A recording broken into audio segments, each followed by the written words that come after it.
Configuring site search traffic in Google Analytics. So previously we looked at the site search report, and that's a great report in Google Analytics, which gives us information on what it is that users search for once they get on our website. It gives us other information on what their subsequent behavior is, including purchase behavior, how long they spend on site, and that sort of thing. So now we're going to quickly cover how it is that this is set up. Out of the box, this functionality does not work in Google Analytics. It needs to be configured, but it's pretty easy. So we're going to follow 3 steps to do this. The first step is going to be to perform a query on our website, and there's a few things we need to look for. Each website is programmed a little differently as to how the search tool works.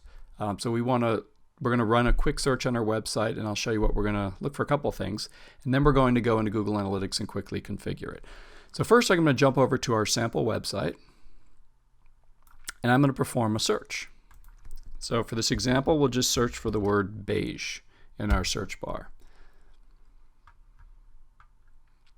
When we get to the results page, we can see some of our beige products appear, but what we really want to look at is the URL, which is up here. The way Google Analytics tracks on-site search is by reading parameters that are in the URL. And what a parameter is anything with a little equal sign up here as a non-program explanation of that.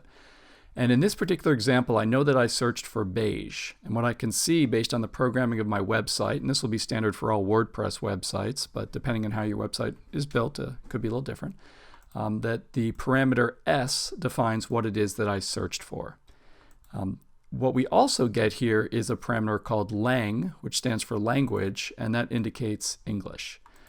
So what we would call S is the search parameter, and language in this example would be the category. Now, not all search tools will have a category. Ours happens to. Let's go into setting up how to tell Google Analytics to read and look for this. First thing we want to do in Google Analytics is go to the top nav and admin. We're going to go under the view settings here on the right side. And when we scroll to the bottom of view settings, we're going to see something that says site search settings, and it's turned off. So what we want to do is turn it on. And then there's one piece of information that Google needs to know, and that is the query parameter. So as we noted just a second ago, beige was our query, and the parameter that defines it is S. So I'm just going to copy that and paste it. And by hitting save, I'm essentially done. Going forward, Google will always look in the URL for the S parameter, and when it finds it, it will know that a search has happened, and it'll record data accordingly.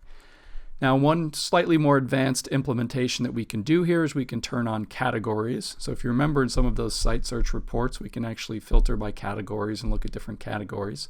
In our example, we're going to set that up as well because we're going to be a multi-language site soon, and right now it's just English. But we want to set up a category, and in our particular implementation, we'd like to see the different languages. So we may want to analyze how English language search is working compared to Spanish. In other implementations, it may be something that you have a search bar that's specific to your products and a different search bar that's specific to your blog posts or other resources.